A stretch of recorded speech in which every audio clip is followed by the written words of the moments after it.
مولانا فضل الرحمان صاحب.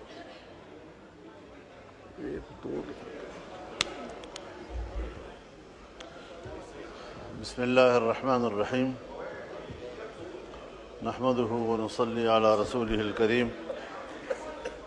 جناب اسپیکر، یہ تو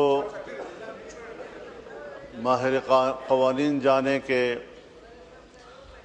آج جو ترمیم لائی جا رہی ہے اس کی قانونی ضرورت کتنی ہے اور کتنی نہیں، یا ہے بھی اور نہیں. لیکن اس قسم کی جو قانون سازیاں ہیں جناب اسپیکر، اس کا ایک اپنا پس منظر بھی ہے، اس کی ماضی بھی ہے اور طویل ماضی ہے.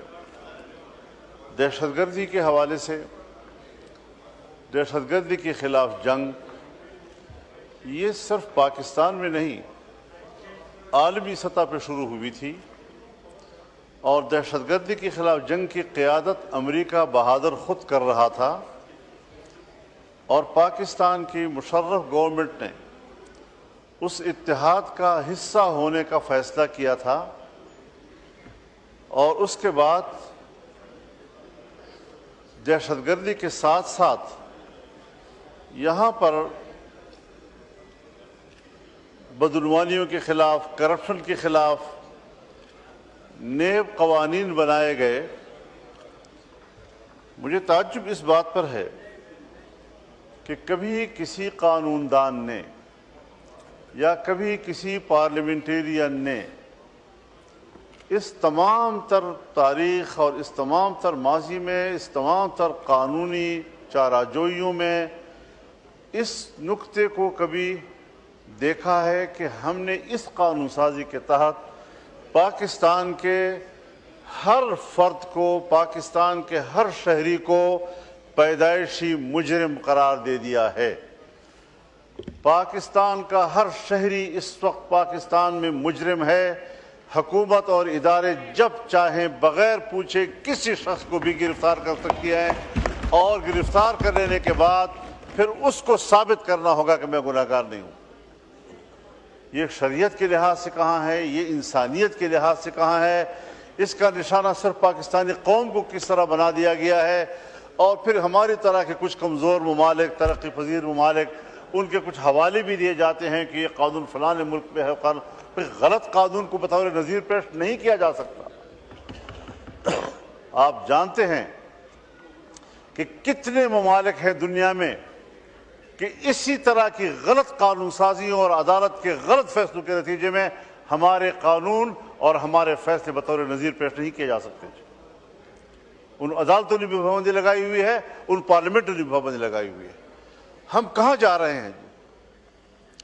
میں بتانا چاہتا ہوں، ایک شخص کو گرفتار کیا گیا خفیہ رپورٹ کی بنیاد پر، اپنے گاؤں سے 15-16 کلومیٹر دور، اور لگا دیا کہ جی اس کے گھر سے اسلحہ پکڑا گیا. بھائی تم گھر میں گئے نہیں ہو، تم نے 16 کلومیٹر دور اس کو پکڑا ہے، ایک دکان میں پکڑا ہے اس کو، گھر سے برآمد ہو گیا اسلحہ.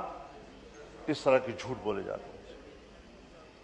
ہم نے وہ مثالیں بھی دیکھی ہیں کہ اے پی ایس حادثے سے 1 سال پہلے ایک نوجوان کو اٹھایا گیا، 1 سال پہلے اداروں کی کسٹڈی میں تھا، اور اس جرم کی پاداش میں ان کو پھانسی دی گئی اور لٹکا دیا گیا. کون سا انصاف ہے ہمارے اس ملک میں؟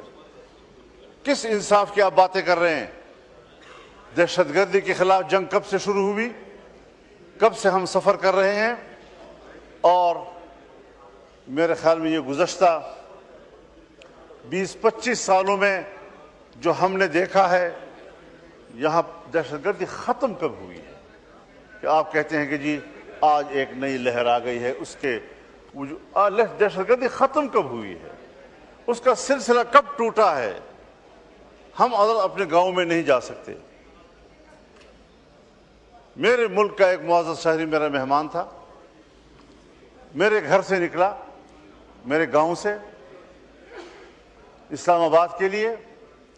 گھر کے دروازے پر ان کو اطلاع دی گئی کہ روڈ جو ہے دہشت گردوں کے قبضے میں ہے، آپ نہیں جا سکتے. اور یہ 5 بجے کا ٹائم تھا، عصر کا.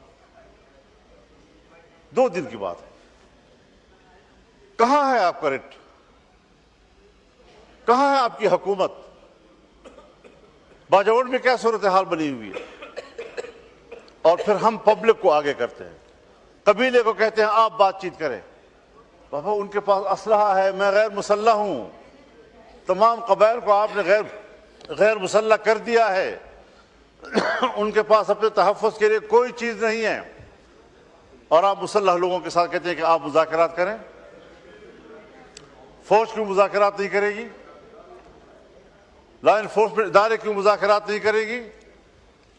پھر عوام کو آپ ان کے مقابلے میں لے آتے ہیں، پھر عوام کی بات نہیں مانی۔ کہاں مانتے ہیں وہ؟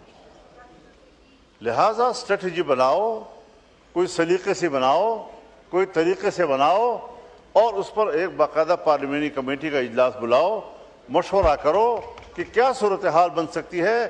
اس قانون سازی سے تو میں اللہ کے 99 ناموں کو گواہ بنا کر پیش کرتا ہوں کہ اس قانون سازی سے ایک ناخن برابر کوئی فائدہ نہیں۔ کرتے جاؤ قانون سازی، کرتے جاؤ قانون سازیاں، اور کرتے جاؤ قانون سازیاں۔ اس پارلیمنٹ کی بھی کوئی اہمیت نہیں ہے، اس کی قانون سازی کی کوئی اہمیت نہیں ہے۔ ایک قانون بنتا ہے، دباؤ آتا ہے، آپ اس میں ترمیم کرتے ہیں۔ آپ نے نیب کی قانون میں ترمیم کی، اس کے بعد پتہ نہیں پھر کون کون سے راستوں سے آپ نئی قانون سازی کے تحت وہی کچھ چیزیں لاتے ہیں۔ خدا کے لیے اگر ہمارے اوپر آپ نے جبر مسلط کرنا ہے، اور آپ نے جبر کا نمائندہ بننا ہے، آپ نے جمہور کا نمائندہ نہیں بننا، تو پھر آپ ٹھیک ہے، فیصلے صحیح کر رہے ہیں۔ ٹھیک کھولیں۔ قانون سازی یہ کہیں سے کرائی جا رہی ہے، کسی دباؤ کے تحت پارلیمنٹ چل رہا ہے۔ تو جناب اسپیکر، آپ کے ہوتے ہوئے پارلیمنٹ کو دباؤ میں نہیں ہونا چاہیے۔ پارلیمنٹ کو ثابت کرنا چاہیے کہ وہ سپریم ہے، اس کی سپرمیسی کو ہمیں ثابت کرنی پڑے گی، ورنہ یہ جو صورت اب کیا یہ پلان نیشنل ایکشن پلان کبھی کبھی یاد آ جاتا ہے۔ نیشنل ایکشن پلان، آپ اس کے متن کو پڑھیں۔ اوپن اجلاس میں شاید میں بات کروں تو اس کا کوئی زیادہ فائدہ نہیں ہوگا، نقصانات ہوں گے۔ جتنا امتیازی قانون وہ پلان کی صورت میں بنایا گیا ہے، وہ قانون بھی نہیں ہے، وہ ایک ایگریمنٹ ہے، آپس کی بات ہے۔ ہم نے سرکاری طور پر ایگزیکٹو کے طور پر اس کو اپروو کیا ہے۔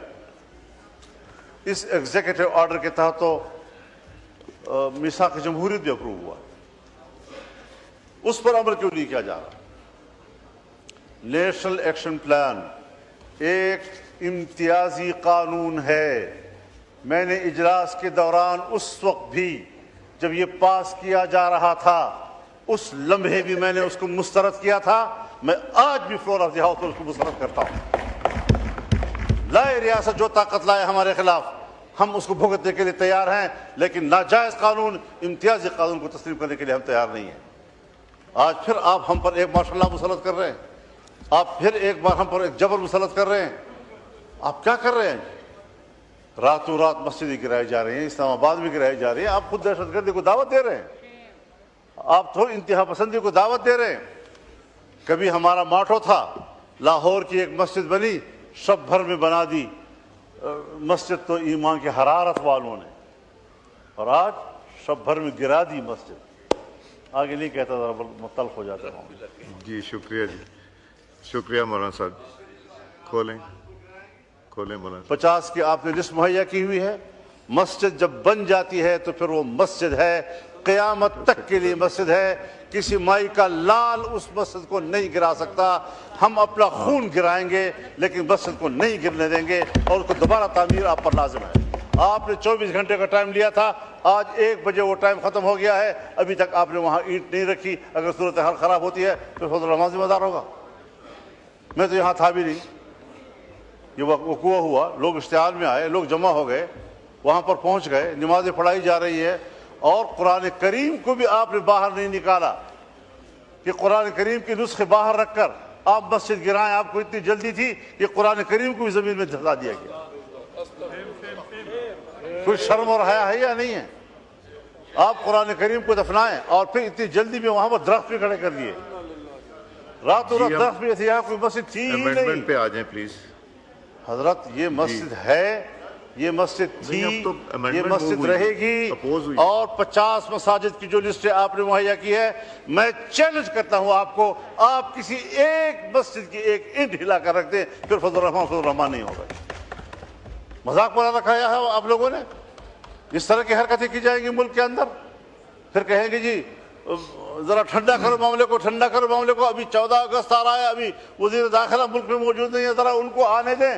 بھئی اتنا وقت آپ کو گرانے میں بھی لگا جتنا آپ ایک گھنٹے رکھنے کے لیے مانگ رہے ہیں؟ 3 گھنٹے میں آپ نے مسجد گرا دی، ہموار کر دی، قرآن مجید دفن کرا دیے، درخت لگوا دیے تاکہ نام و نشان مسجد کا نہ رہے، اور اب وہ ایک اینٹ رکھنے کے لیے آپ کہتے ہیں وزیر داخلہ کو آنے دو، 14 اگست گزرنے دو۔ حضرت یہ بات واضح ہے، جب تک پاکستان کی سرزمین پر اور اسلامی جمہوریہ پاکستان کی سرزمین پر مسجد محفوظ نہیں ہے، آپ کا یوم آزادی بیمانی ہے۔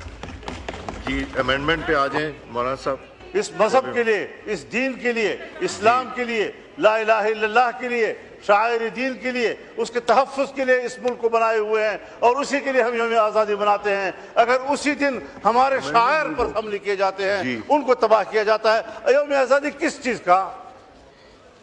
آپ کے اوپر ایک بڑے فکر مند انسان کی میں تصویر طلال رکھی صاحب ہوئی ہے۔ پہلے یہ کر کے تو پھر آپ کو دوں یہ گا۔ کیا سوچے گا، اس کی روح کیا سوچے گی؟ جی ایمان کہاں گیا، اتحاد کہاں گیا، یقین محکم کہاں گیا، جی اور آزادی کا دن بنا رہے ہیں۔